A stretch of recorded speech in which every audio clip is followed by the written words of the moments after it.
lakkoofsa boqonnaa tokko lakkoofsa 9 irratti ani waaqayyo malee nama miteedha. Ani maal? Ani waaqayyo malee nama miteedha. Namas ta'uu hin danda'u. Maal jedhee waaqayyo malee nama miti tasumaayyuu. Yesuus garuu macaafa qulqulluu keessatti yeroo beeka nama jedhamee waamameera. Waaqayyo wal dhaadaa bareedaa wal faalleessa ofii wasaayyuu. Hosee keessatti waaqayyo nama miteedha. Nama miteedha. Ani waaqayyo malee nama miteedha. Wangeela Yohaannis 8:20 irratti nama dhugaa isinitti hime jedha.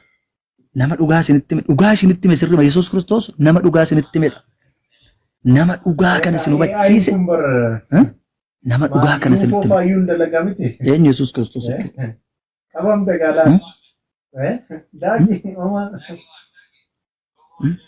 Hojii ergamoota 2:22 irratti maal jedha? Isin yaa warra Israa'el dubbii kana dhaggeeffadhaa.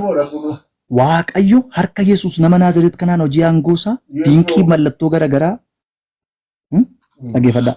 Akkasiin beektan isin gidduutti hojjechuu isaatiin fudhatama isa godhe. Yesuusin fudhatama isa godhe maal isin fakkaate? Hojii aangoo isin gidduutti hojjete. Ilmi namaa Yesuus ilma Waaqayyoo jiru ilmi namaa Yesuus nama Naazreet akka ta'e nama Naazreetitti dhalate dinqii Israa'el keessatti godhe sayyuu Itoophiyaa dhufee dinqii godhe hin qabu Yesuus. Israa'el keessatti Yihuudaa keessatti malee jechuudha. Isin galeera Israa'el keessatti Yihuudaa keessatti. Salaamu alaykum.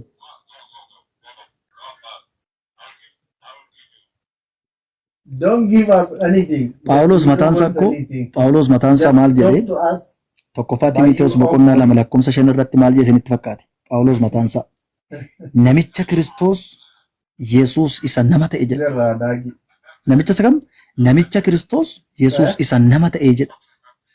Sii galeera? Namicha Kiristoos isa kam? Isa nama ta'e jedha. Isa maal ta'e? Isa nama ta'e. Dhaggeeffadhaa. Kanaaf Waaqayyo nama miti. Yesuus garuu maal ture? Nama ture. Waaqayyo nama miti tasumaayyuu. Yesuus garuu maal ture?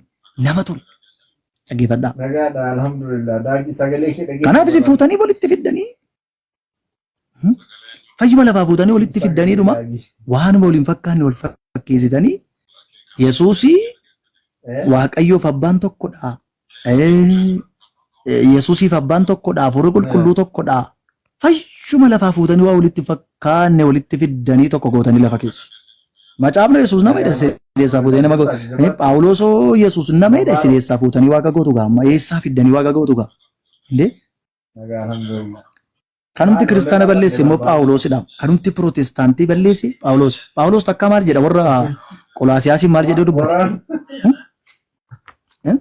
Warra Qolaasiyaasiin maal jedhee dubbate beektu? Dhugaa isiniin jedha.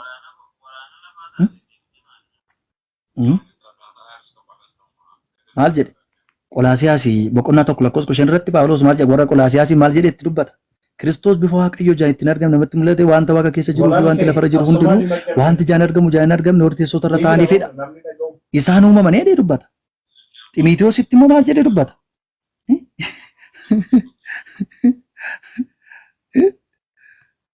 Baay'ee nama dinqu dhugaa. Ayya warra kaafirtootaan goyyoomina.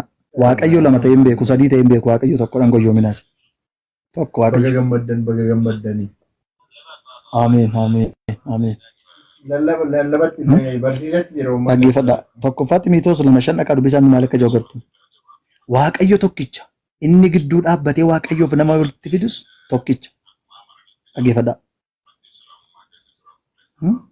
Inni immoo Kiristoos Yesuus nama ta'ee mul'atedha. Waaqayyo tokkicha. Ila dhaabe. Amma sitti namoonni baay'een maal jedhu? Aliitiin gashaa namoonni adimii qaban hin dhumne natti fakkaata. Miseensa garee shaadaa kun sirrii madhamoo nama biraadha garuu nan shakki. Nama biraat maqaa barreeffatee dhufe? Laa jara miti nama biraadha. Okay, bakka. Si shakkeeni barna jalaa jimgootota. Lakki. Assalamu alaikum amogo. Waalaikum assalaam. Barreessa hooqaalee bakka si arganne gisee gareen dhuftee sin jalaa gabbuun abshira. Akkasuma mana si hooquuf nenneeti. Ya. Abshir, si waliin jirra abshir waan.